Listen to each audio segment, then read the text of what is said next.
मतदान केंद्र 9 से 6, मतदेय स्थल हैं 1301। इस प्रकार से जनपद में मतदान केंद्रों की संख्या है 1071, मतदेय स्थलों की संख्या है 1789। जहां जनपद की 2024 की जो पॉपुलेशन है उसको सापेक्ष में लेके पुरुषों की जनसंख्या है 15,26,751।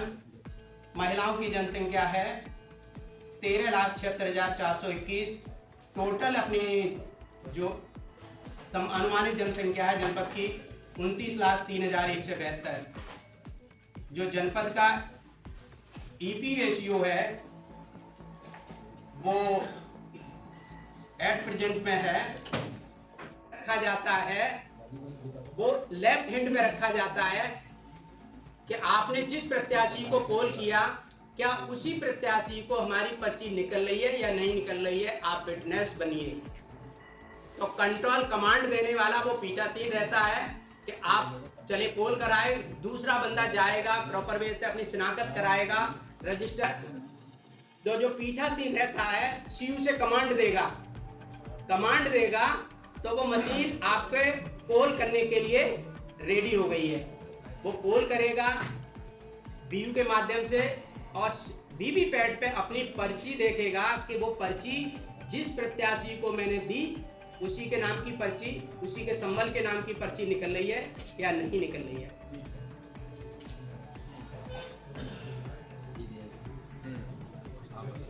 देखिए, आप सभी लोगों को विदित है कि जो लोकसभा का जो चुनाव है हमारा फर्स्ट पेज में है रामपुर के जो लोकसभा की जो हमारा 7 रामपुर, ये पहले चरण का इसमें मतदान होना है। हमारे यहाँ पर जो टोटल मतदाता है वो 17 लाख से ऊपर है और हमारे जो नंबर ऑफ बूथ है वो 1789 और जो हमारे मतदान केंद्र है वो 1001 है। हम लोगों के जो BLOs के द्वारा जो एक्सरसाइज की गई है वो पूर्ण रूप से की गई है। कहीं किसी भी प्रकार का कोई भी शिकायत जो हम लोगों ने राजनीतिक पार्टियों के साथ बैठक की है उसमें भी नहीं आई है। समस्त जो भी क्या कहते हैं क्वेरीज हैं उनको निस्तारित किया गया है। आगामी जो भी हफ्ता 10 दिन का जो समय रहता है उसमें भी जितनी भी पेंडेंसी अगर आएगी, जो भी नए फॉर्म आएंगे वोट के, उसको निस्तारित किया जाएगा। आपको जैसे विदित है कि हमारे यहाँ 5 विधानसभा की सीट है और हर विधानसभा में हमको जैसे ही MCC का जो कोड ऑफ कंडक्ट है वो लागू होता है माननीय चुनाव आयोग द्वारा, उसके तहत हम लोगों को कुछ कार्रवाइयाँ करनी होती हैं। पहले 24 घंटे में जितनी भी हमारे जो सरकारी भवन हैं, उसके बाद जो सार्वजनिक जो भवन है उसमें हम लोगों को 48 घंटे की सीमा होती है और जो निजी जो भवन है उस पर अगर कोई चुनावी ग्राफिटी या वॉल पेंटिंग या तस्वीर लगी है उसको हटाने का ये समय सीमा है। आज जैसे ही लगभग 4 बजे के बाद इसकी जो घोषणा हुई है उसके तहत हमारे जितनी भी 11 नगर पंचायत और जो नगर पालिकाएँ हैं और जो ग्रामीण क्षेत्र हैं उस पर टीमें हमारी निकल कर ये कार्रवाइयाँ कर रही हैं।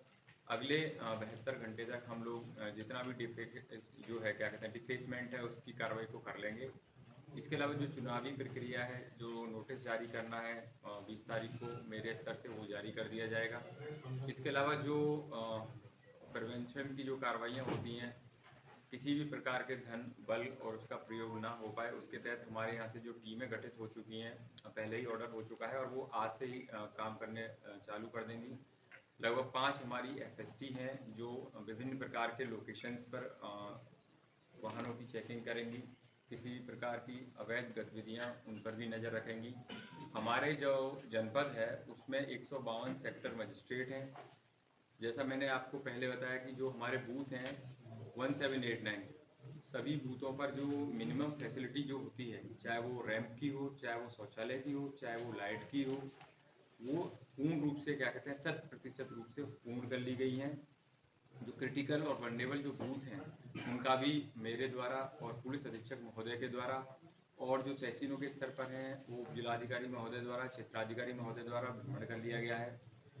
इसके अलावा जो प्रिवेंटिव कार्रवाइयाँ हैं 1/7/16 की, उसको भी हम लोगों ने बृहद स्तर पर किया है।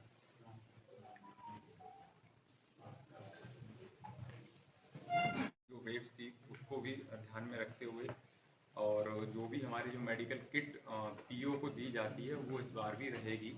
और जो हमारे ट्रेनिंग के जो भी गाइडलाइंस हैं, जो भी हमारा ट्रेनिंग इंस्टीट्यूट यहाँ पर रहता है, जहाँ पर ट्रेनिंग दी जाएगी, हमारे जो भी वर्कर्स हैं, जो पीठाधीश या P1 P2 P3 होते हैं, तो वो सब मेडिकल गाइडलाइंस को फॉलो किया जाएगा।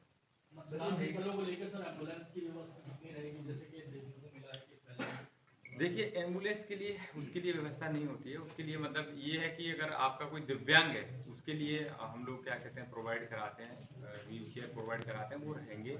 इसके अलावा हमारे जो वोटर असिस्टेंट बूथ हैं, वो जो छोटे बच्चे होते हैं, 16 साल के 17 साल के NCC NSS के बच्चे रहते हैं, उनको भी हम लोग लगाएंगे, जिससे कि वो एक माहौल बना सकें कि नंबर ऑफ जो VTR होता है हमारा वोटर टर्न अराउंड, उसको हम लोग बढ़ा सकें। मैं आपकी जानकारी के लिए बता दूं कि जो रामपुर में हमारा जो क्या कहते हैं प्रतिशत है, वो नेशनल एवरेज से 2 विधानसभा में ऊपर है। हम लोग कोशिश करेंगे कि ये मेंटेन रहे। सर, इस बार आपने दिव्यांग बूथ की एक बात की है, दिव्यांग बूथ स्पेशली बनाए जाएंगे विधानसभा में, जी। तो उसका थोड़ा सा एलोबरेट करिए, कैसे क्या होगा? देखिए, समय समय पर आयोग के द्वारा ये निर्देश आते हैं कि जो भी क्या कहते हैं समाज के आयाम है, उनको सम्मिलित किया जाए चुनावी प्रक्रिया में। उसी के तहत जैसे कि पिंक बूथ का एक कॉन्सेप्ट आता है कि उसमें महिलाओं के द्वारा ही इवेंट रहेंगे वो। उसी के तहत एक ये कॉन्सेप्ट है कि दिव्यांग बूथ, उसमें जो भी हमारे दिव्यांग कर्मचारी हैं, जो हमारा क्या कहते हैं पोलिंग पार्टी होती है, उसमें वो दिव्यांगों के द्वारा ही मेंट रहेगा। सर, ये मीडिया को जो 100 मीटर के दायरे में रखा गया है, तो ये MCC का कोड है? देखिए, ये क्या कहते हैं MCC का कोड और हमारा जो आपके जो इलेक्शंस के कोड हैं, वो डिफाइन करते हैं। और ऐसा कोई भी पॉइंट नहीं रहता कि जो क्या कहते हैं एक तरीके से ग्रे एरिया में आता है। कितने मीटर पर कौन रुकेगा, 200 मीटर पर जैसे कि किसी भी चुनाव पार्टी का कार्यालय नहीं हो सकता, कितने लोग एंटर करेंगे, वो जो भी RO हैंडबुक में है उसी के ही माध्यम से।